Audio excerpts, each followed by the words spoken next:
down, you bastard! Brought to you by supporters who probably have better taste than this schmuck.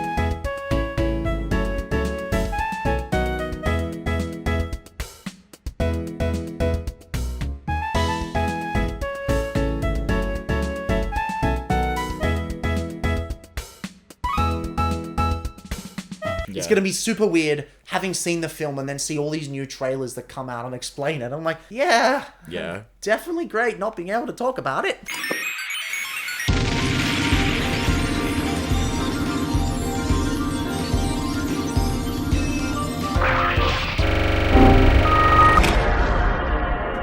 You are now entering Diagnosis Insanity.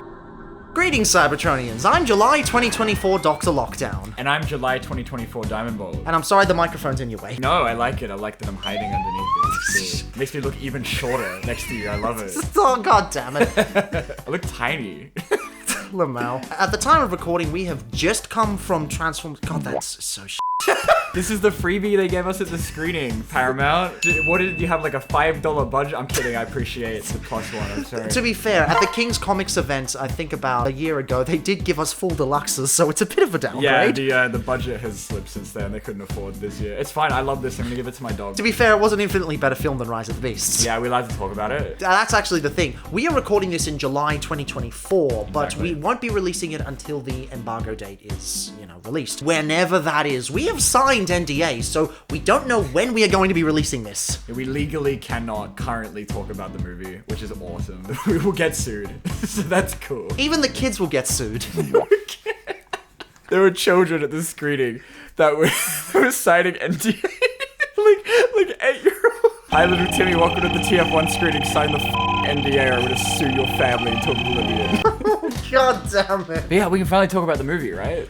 We In the can now. future. Whenever this is going to come out, I don't know when that is going to be. Paramount, I know you've tapped our phones, but like we promise we're not gonna upload this till later. They've tapped that phone that I'm recording with right now. That's where they put our phones in like little blind bag things so we couldn't film. Like they sealed our phones when we went into the cinema. So like they made sure that we weren't recording the movie. I should have brought a Netflix Soundwave just so I could have recorded the whole thing on audio. Yeah, that would've been good. So this is just going to be a sort of first impressions. We have literally just come back from the film. It happened... It's 11:30. Jesus, 11:30. It was finished at like 8:40. It has literally been 3 hours since we saw it. We got some food and came right home. So this is really fresh reactions. Where like we've had time to mull it over, to think about it. I don't know if we have. It was good. It was really good. I gotta be 100% honest. I was not hyped. Like going into it, I thought it was gonna suck, but it was actually really good. Honestly, in the months leading up to this whole thing, I thought I wasn't going to be that excited for it. But then with these kind of press screenings that were coming up, in the week leading up to it, once everything was finally clicking into place, I sort of got a lot more excited for it, even without the trailers and all that thing. God, it's going to be a weird experience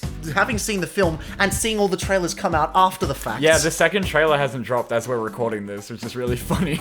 Like can't wait for the trailer to come out for the movie we've already seen. That'll be good. We've only got that shit-ass like first one with Bad Assatron, but it made it not look very good. So Which they cut from some of the releases of that trailer. did they? Yeah, some of them just don't have it. Yeah, maybe because it's bad. Possibly. In essence, the film comes to us from Josh Cooley of Inside Out and Toy Story 4 fame. I have not seen Toy Story 4. Of course, everybody knows Inside Out. Pretty good. Great movie. Yeah. And of course, the studio ILM needs no introduction. They're well known for their VFX work, but they're also known for the brilliant Rango under Nickelodeon movies, which is a banger. If you still haven't watched it these days, highly recommend it, especially if you're a fan of Puss in Boots: The Last Wish. It is a banger. Very similar styles. And this is why ILM didn't work on Rise of the Beast, right? Because they're working on this one. Yeah. They picked a better Mosquito. Trust me when I say they made the right choice. Did you get it? No, I don't think I did. Damn. But no, it was definitely the right choice that they did for this, because I think better that movie. they did. Yeah. So yeah, we basically made a whole day of it, went and bought some figures, mostly the Star Raider collection. Why are you pointing at the Blorhigh? At the Optimus Prime. I think I missed. The Blorhigh is cuter. Yeah, no, I'm saying that's what we bought today, right? We made a day of it, ended up going to the cinema and, having a good meet up beforehand. I even met up with some other peeps like Brody Jaxius of bot posting fame, all of my other friends that you've probably seen on this channel before, and even some other friends of mine who aren't Transformers fans. Obviously, they've seen the Michael Bay movies, but they're not fans of the franchise. So we had a really good litmus test of people going in blind, and turns out it's really good. Yeah, even they liked it. Yeah, it was really surprising. I'm glad we had like someone to show up and be like, if this movie's actually good, if you're like someone that doesn't clap and shit themselves when Optimus Prime shows up, so that was good. I think people like who aren't Transformers fans will like it. I gotta be honest, it was no bias, of course. But. It's been a very long while since Transformers has done a ground up. Yeah, so I'm not embarrassed to be a Transformers fan. That's not what I meant at all. No, I'm sorry. Go on. It's been a very long while since Transformers did a ground-up reboot that actually explains the concept of Transformers. Usually you're expected to go into a franchise knowing what Transformers is. Cyberverse did that for the most part. Earthspark didn't. War for Cybertron didn't. The movies didn't. The video games recently did not. So really, this is the first time in a very long while that you can just go in without knowing anything. And especially for a younger demographic, this is key, because we've needed this in this franchise for a real long time. There's like enough in there that's like familiar, but I think they keep it fresh enough that it's like its own thing. It's a good mix of stuff, I think. There's like it's from all over, and I like that about it. There was like concepts from all over the place. Like literally even places you wouldn't expect, like older. How much can I spoil? I don't know. Honestly, if we keep it vague, honestly anything, because this will be out after the NDA. Yeah, I mean. One of the things in the first opening minutes of the movies, if you are a Transformers Cybertron fan, you'll notice certain things about the opening monologue that just go absolutely crazy. And you mentioned that some of the Prime designs were from Transformers Cybertron, which I didn't notice. Pretty I was too busy looking at the pretty animation, and I didn't notice that at all. Yeah, it was cool. It was like seeing stuff from all over the place. It was really cool. But I liked that it felt like its own thing. Like it didn't just feel like G1 all over again. Because I wasn't big on the designs, to be honest, at first. The designs, I get why they actually You get used to it, because yeah. they're supposed to be emaciated and gangly, because they've literally... You can see they don't have transformation cogs, and that is a very big part of the story that I won't get into. That's a good point, yeah. Yeah, so the weird designs really make a lot of sense. Actually a really good point. I won't buy toys of them because I think they don't look very good. They look but like the shit point on is they're not purpose. supposed to look good. They're supposed to look like shit. They look like shit on purpose. It makes sense in the movie, which is a really good point. I didn't think about that. I thought they were ugly as hell when the trailer dropped. I was like, this sucks. I will not buy toys of this. And I don't think I really immediately bought a toy of it. That's the shock again. I'm pointing it off in the Prime. To be fair, I bought Optimus Prime beforehand because the transforming designs, they do look good. Yeah. It's not that's the issue. The point is they're supposed to look ugly, so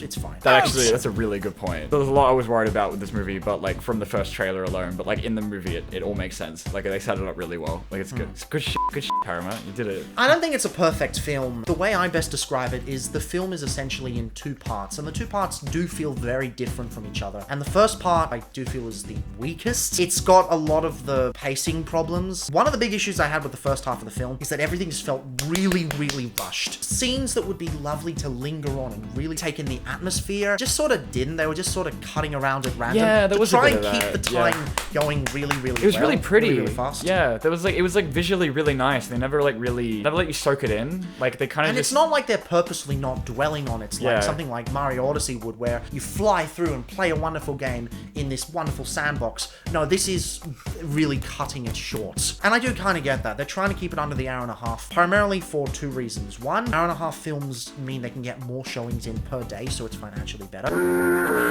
There is a lot of market research that claims kids can't sit through that long of a movie. I don't necessarily believe in it, but I believe that executives would push that narrative. So I do kind of get why they did that. That's not the only issue with the first half of the film, though. I think the first half of the film is a pretty good film, if a bit flawed. Some of the characterization is a bit cliched, like Orion Pax is the hotshot, D16 is the straight man, Elita 1 is the overachiever, Bumblebee is the comic relief, the annoying comic relief. I wish they tore his voice box out in this movie.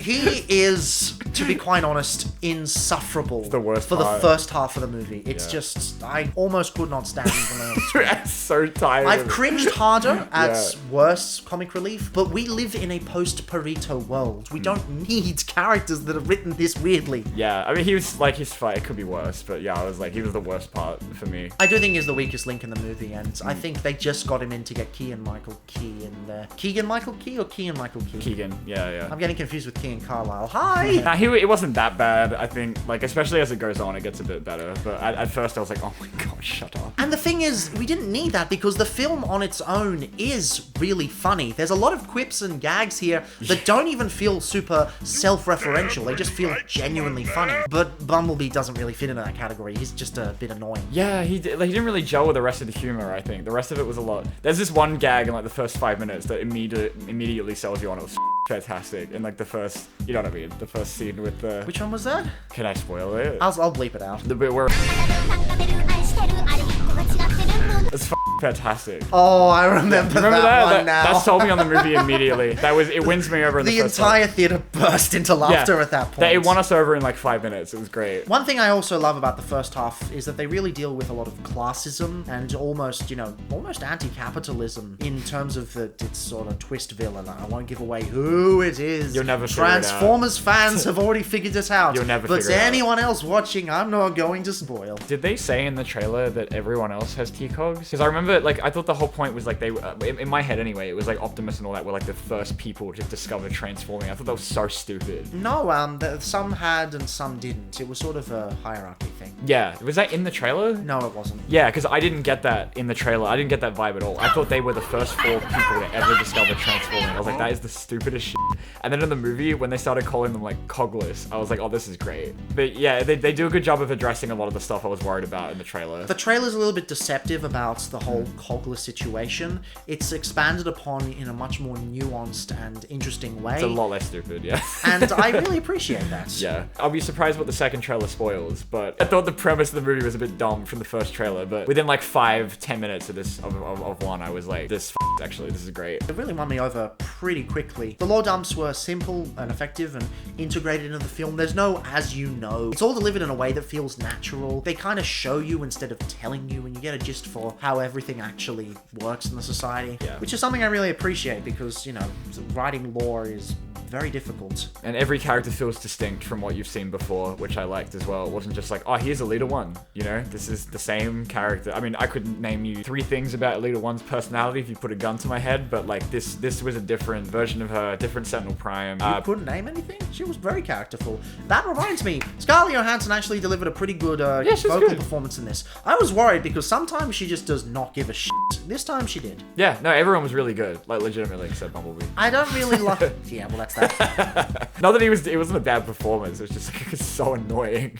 Sorry, I'm sure the 3-year-olds in the audience will clap themselves to death when he speaks, so. One thing I didn't really find that great was the voice actors for Prime and Megatron weren't great as Orion, Pax, and D16. When they get the more gravelly, gravitas type voices, I don't think they worked that well for them. They worked more in the younger voices. I thought Megatron was good. I thought he was, spoilers, sorry, that Megatron's in this movie. I thought he was really good. Like, the longer the movie went on, like, you started to hear it a bit more. But yeah, I agree with Chris Hemsworth. I think his Prime is a bit... It's still good. Like, I liked it, but yeah, it's... I mean, anything's better than Jake Fisher. That's mean. You're mean. I'm sorry. I didn't say you were wrong. The first half of the film is really, really good. It's a bit flawed as the faults we've had discussed. But there are brilliant things in the first half of the film as well. I think that the writing is very nice. You genuinely feel the connections between the characters. Yeah, you did. And Yeah, the relationships. It was good. And of course, it looks visually stunning. Everything feels lived in. It's a robotic world, but it feels like it has a history to it. Yeah, right. Which ILM is great at doing on both their visual effects projects and their brief animation projects. Really which pretty. is why I had high hopes for the animation of this film. Now, the claims that it's a new type of animation that's never before seen, those are completely false. If you've seen Rango, imagine just a robotic world in the Rango style. Yeah. It's very similar to that. They're not even pulling anything like dropped frames like Puss in Boots: Last Wish and Spider-Verse. It's nothing crazy new, but it is gorgeous, and that's why I wanted to have the shots linger on it a bit more. Really, Yeah, it did need a bit to soak in the visuals, because it was really like Cybertron was gorgeous. They give you a lot of time to like really appreciate it, I think. But it was it's so pretty, which is weird to say if you've seen that first trailer and you've seen Optimus's scary ass teeth. It's weird to say that's a really pretty movie, but it is. It's really nice. The best way I could describe it is imagine the pages of IDW 2019 come to life. That's fully CGI rendered glory. And yeah. It's the kind of film that really benefits from being done as CGI, because a lot of films like, yeah, it's CGI, but you could have done this 2D, like Wish is a big example. This film really takes advantage of that fact. It's not quite photorealism, but it doesn't need to be. movie because it really uses the CGI elements to give you the rich colors of Cybertron, the sweeping dynamic camera angles, you know, the full transforming of the planet. The planet transforms really frequently. It's not something that really affects the plot, but look in the background and something is always happening. The planet is a living planet, and you really do feel that more than most iterations of the franchise. Yeah, I was thinking about the movie. It's so good. I was just like, as you were talking, I was just like replaying scenes in my head. Oh my god, I want to see it again, and we can't see it again for like 2 months. That drives me nuts. Well, we'll go see it on premiere day, because this technically isn't premiere day. This is just early. The film's apparently not finished yet. I think the thing they're not finished yet is in the audio mixing. Another problem with the first half of the movie, I couldn't hear Alita 1 the entire time.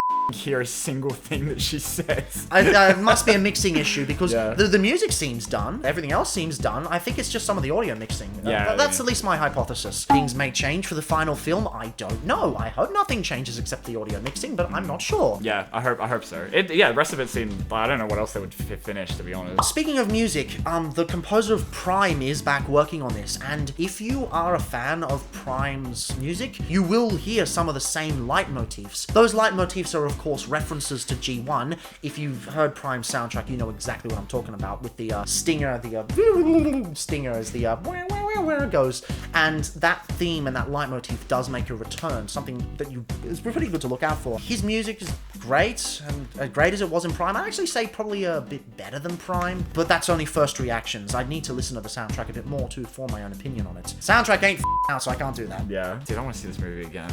It's not fair.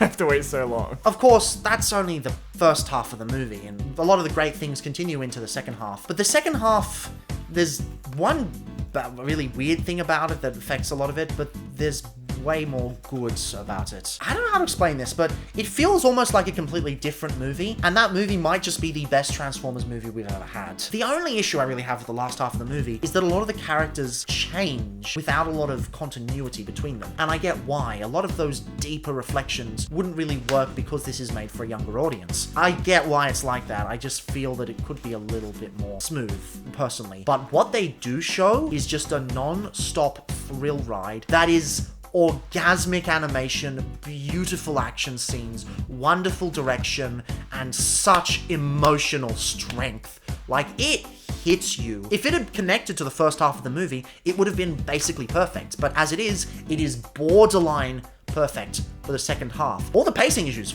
gone. All of the weird characterization gone. It's just a fantastic second half of the movie. It's so good. It's everything like you could want out of a Transformers movie, I think. And so. What's interesting is it also works for non-fans, because we brought along one of my friends that is not a Transformers fan. She was more into the Doctor Who and Star Trek side of things. She was going into this completely blind, not having seen anything other than the Michael Bay movies, and she loved it. She just said, I wasn't lost at all. I thought it was brilliant. I wanted to cheer just like everyone else. Oh yeah, because it's a Transformers fan screening, everyone was cheering. Yeah, it was like No Way Home on opening night again. It was hilarious. Every time someone did the thing, everyone lost their minds. It was great. Like the second half of the movie was just people clapping like every 5 minutes. It was a little bit cringe, but it was cute. No, I think it's great. I think it just adds to the ambience. It's funny. The second half of the film really cements the characters that we all know and love. And if you go in there expecting a lot of fan service, that's where you see it. But the fan service is in service of a better narrative, of greater emotional moments. It's things that you might have seen before, but it's things that actually improve the story. To kind of explain what I'm talking about, it's more Daniel Warren Johnson Transformers than Joshua Williams G.I. Joe. It didn't feel like it was too much. I thought there was like, they keep it pretty simple, I think, for like entry level,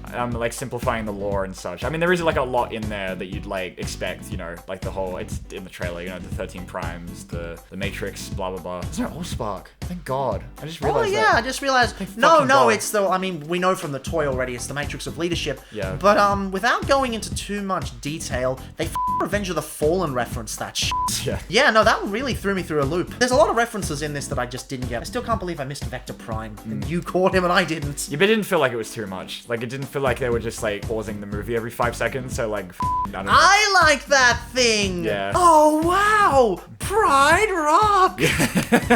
Yeah, it felt natural. Like, and this so many. Like, I spent half of the first half of the movie just looking in the background, trying to find everyone and being like mentally listing how many Studio Series toys they're gonna make. Oh god, this film is gonna bankrupt us so hard. It's And funding the that thing- line for 10 years. But the thing is, the reason it's going to bankrupt us is because we have that emotional connection to the movie. The film has a lot of heart, it has a lot of soul. It is a damn good animated film. Possibly the best film we've done in the franchise, but we're going to need time to simmer, especially because the first half was a little bit iffy. If it was all like the second half, it would be the best film, no question. Right now, I'm thinking it's probably on par with Bumblebee, but I'm not too sure. I don't usually make videos straight after watching things, but this is kind of a special case. Yeah, I think we're gonna need a little bit more time, like, to think about it. It'll be interesting how we feel about it in like a week. But I am like, I loved it, like, legitimately. And look, I swear to God, no bias. I came out of Rise of the Beast and I thought it sucked. I After thought the it was screen. okay. I thought Yeah. it was okay. But in fairness, I haven't seen Rise of the Beasts since I first saw that premiere. Yeah. I've gone through and grabbed footage for it, but I haven't actually sat through the whole thing. Yeah, no, I've seen it a couple more times, and like it's grown on me. But I remember coming out of the